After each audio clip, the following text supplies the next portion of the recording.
Hi குட்டீஸ், எல்லோரும் எப்படி இருக்கீங்க? நல்லா இருக்கீங்களா? இன்றைக்கி வந்து நம்ம 4ஆம் வகுப்புலேருந்து 9வது பாடம் கரிகாலன் கட்டிய கல்லணை. இந்த பாடத்தோட கேள்வி பதில்களை நம்ம இந்த வீடியோவில் பார்க்கலாம் குட்டீஸ்.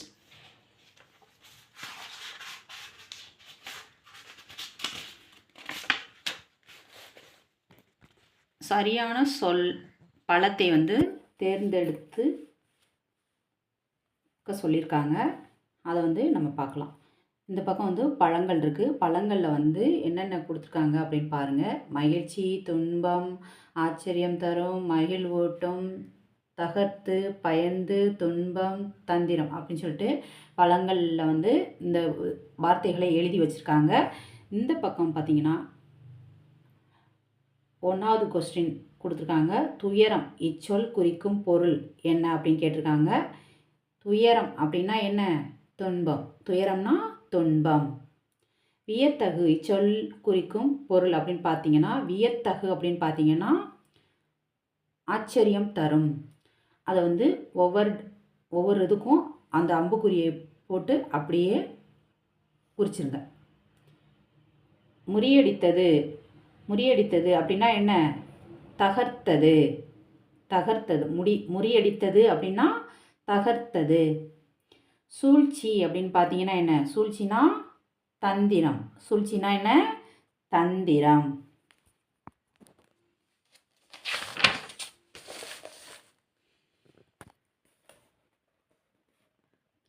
சரியான சொல்லை தெரிவு செய்து எழுதுவோமா அப்படின்னு கேட்டிருக்காங்க. ஒன் வேர்டு தான். அதாவது ஃபஸ்ட்டு கொஸ்டின் பார்த்தீங்கன்னா, பெருவெள்ளம் இச்சொல்லை பிரித்து எழுத கிடைப்பது. பெருமை கூட்டல் வெள்ளம். பெருவெள்ளம், பெருமை கூட்டல் வெள்ளம். தங்கி இருந்த இச்சொல்லை பிரித்து எழுத கிடைப்பது வந்து தங்கி கூட்டல் இருந்த. 2வது கேள்வி, தங்கி இருந்த, தங்கி கூட்டல் இருந்த. அமைந்துள்ளது இச்சொல்லை பிரித்து எழுத கிடைப்பது வந்து அமைந்து கூட்டல் உள்ளது. அமைந்து கூட்டல் உள்ளது. அமைந்துள்ளது, அமைந்து கூட்டல் உள்ளது. அரசு கூட்டல் ஆட்சி என்பதை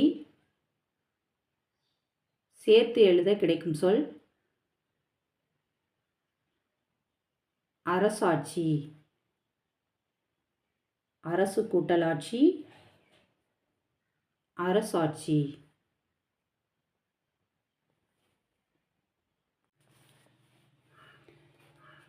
5வது கேள்வி, நீர் கூட்டல் பாசனம் என்பதை சேர்த்து எழுத கிடைக்கும் சொல் கேட்டிருக்காங்க.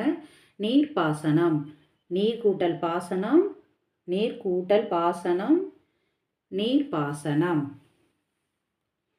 இப்போ வந்து பந்தை அதன் எதிர்ச்சொல் கூடையில் போடலாமா அப்படின்னு கேட்டிருக்காங்க. மேலே வந்து பந்து கொடுத்துருக்காங்க. பந்தில் வந்து வாக்கியங்கள் எழுதியிருக்காங்க. கீழே வந்து கூடை கொடுத்துருக்காங்க. அந்த கூடையிலையும் அதற்கு மேலே கொடுத்த வாக்கியத்துக்கு எதிராக உள்ள வார்த்தைகளை கொடுத்துருக்காங்க. அதை வந்து நம்ம எதிர்ச்சொல் அறிதல், அதை வந்து அந்தந்த கூடையில் இதை ஃபில் பண்ணுவோம். தொலைவில், தொலைவில்க்கு எதிர்ச்சொல் என்ன? அருகில். தொலைவில், அருகில். எதிரிகள் அப்படின்னு பார்த்தீங்கன்னா என்ன? நண்பர்கள். எதிரிகள், நண்பர்கள். பழமை, பழமை, புதுமை. பழமை, புதுமை. அடித்தளம். அடித்தளம்னா மேல்தளம். அடித்தளம், மேல்தளம். பெரிய, சிறிய. பெரிய, சிறிய. அடுத்து பார்த்தீங்கன்னா, சரியானதை எடுத்து எழுதுக அப்படின்னு கேட்டிருக்காங்க. கோடிட்ட இடங்களை நிரப்புக. ஃபஸ்ட்டு கேள்வி, கல்லணை அமைந்துள்ள மாவட்டம் எது? கல்லணை அமைந்துள்ள மாவட்டம் வந்து தஞ்சாவூர். கல்லணை அமைந்துள்ள மாவட்டம் தஞ்சாவூர். 2வது கேள்வி, தமிழ்நாட்டில் காவிரியின் முக்கிய துணையாறு எது? கொள்ளிடம். தமிழ்நாட்டில் காவிரியின் முக்கிய துணையாறு வந்து கொள்ளிடம். கல்லணை கட்டிய அரசன் டேஸ். கரிகாலன். கல்லணையை கட்டியவர் யார்? கரிகாலன். கல்லணை டேஸ் தொழில்நுட்பத்திற்கு சிறந்த சான்றாக திகழ்கிறது. எதுக்காக? பழந்தமிழர் தொழில்நுட்பத்திற்கு சிறந்த சான்றாக திகழ்கிறது. கல்லணை பழந்தமிழர் தொழில்நுட்பத்திற்கு சிறந்த சான்றாக திகழ்கிறது. வினாக்களுக்கு ஏற்ற விடையளிக்க. கொஸ்டின் ஆன்சர் பார்ப்போம். ஃபஸ்ட்டு கேள்வி பார்த்தீங்கன்னா, கரிகாலனின் இயற்பெயர் என்ன அப்படின்னு கேட்டிருக்காங்க.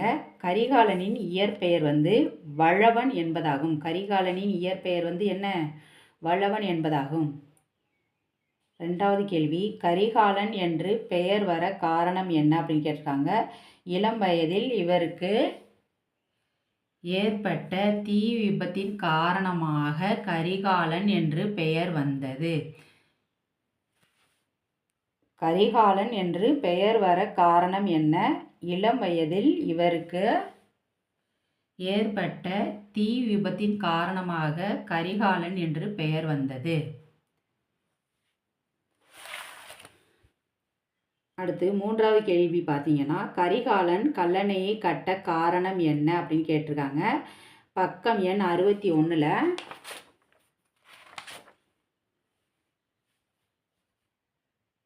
ஆன்சர் இங்கே இருக்குது பாருங்கள். 61க்கு மேலேயே இருக்குது.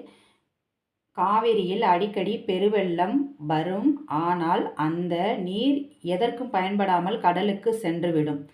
மழை காலத்தில் வெள்ளப்பெருக்காலும் கோடை காலத்தில் நீரின்றி மக்கள் துயரப்பட்டதை கண்டு அதனை தடுக்கும் பொருட்டு பெரியதோர் அணையை கட்ட முடிவெடுத்தான் கரிகாலன்.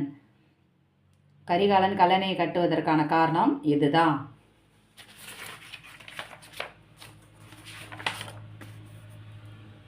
அடுத்து நான்காவது கேள்வி பார்த்தீங்கன்னா, கல்லணையின் சிறப்பாக நீ நினைப்பதை எழுதுக அப்படின்னு கேட்டிருக்காங்க.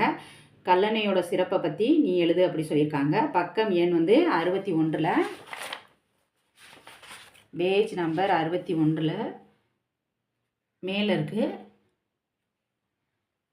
அதாவது மாமா சொல்கிற அந்த இதுதான், அந்த ஃபாரோ. தற்போது பயன்பாட்டில் உள்ள மிக பழமையான ஒரே அணை கல்லணை. இதுவே உலகின் மிக பழமையான நீர்ப்பாசன திட்டம் எனவும் கூறப்படுகிறது. மணலில் அடித்தளம் அமைத்து கட்டியுள்ளார்கள்.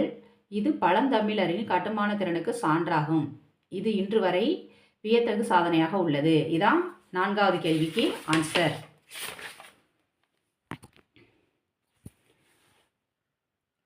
அடுத்து மொழியோடு விளையாடு. ஓர் எழுத்தை கண்டுபிடி, 4 சொல்லை பெறலாம். பாக்ஸ் மாதிரி கொடுத்துருக்காங்க. சுற்றி எழுத்துக்கள் கொடுத்துருக்காங்க. நடுவில் ஒரு எழுத்து. இப்போ மாங்கிற எழுத்தை ஒவ்வொரு இதுலேயும் போட்டோம்னா நமக்கு வார்த்தைகள் வருது. சமம், மனம், மருந்து, மரம். அதே மாதிரி இந்த பக்கமும் கொடுத்துருக்காங்க. இதில் நம்ம லாங்கிற எழுத்தை சேர்க்கணும். நீளம், காலம், விளக்கு, வளம். இந்த பாக்ஸில் கூங்குற எழுத்தை நடுவில் போட்டுக்கோங்க. பலகு, குளம், தொகுதி, குடம். இந்த பாக்ஸில் வீங்கிற எழுத்தை ஃபஸ்ட் அந்த நடுவில் போட்டுக்கோங்க. அந்த டேஸில் மாவிலை, விறகு, கருவி, விகுதி அப்படின்னு எழுதிக்கோங்க.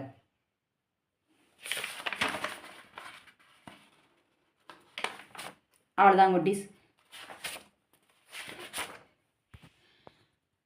கரிகாலன் கட்டிய கல்லணையோட வினா விடைகளை இந்த வீடியோவில் பார்த்தோம். இந்த வீடியோ உங்களுக்கு பிடிச்சிருந்தால் லைக் பண்ணுங்கள், ஷேர் பண்ணுங்கள், சப்ஸ்கிரைப் பண்ணுங்கள். பாய் குட்டீஸ்.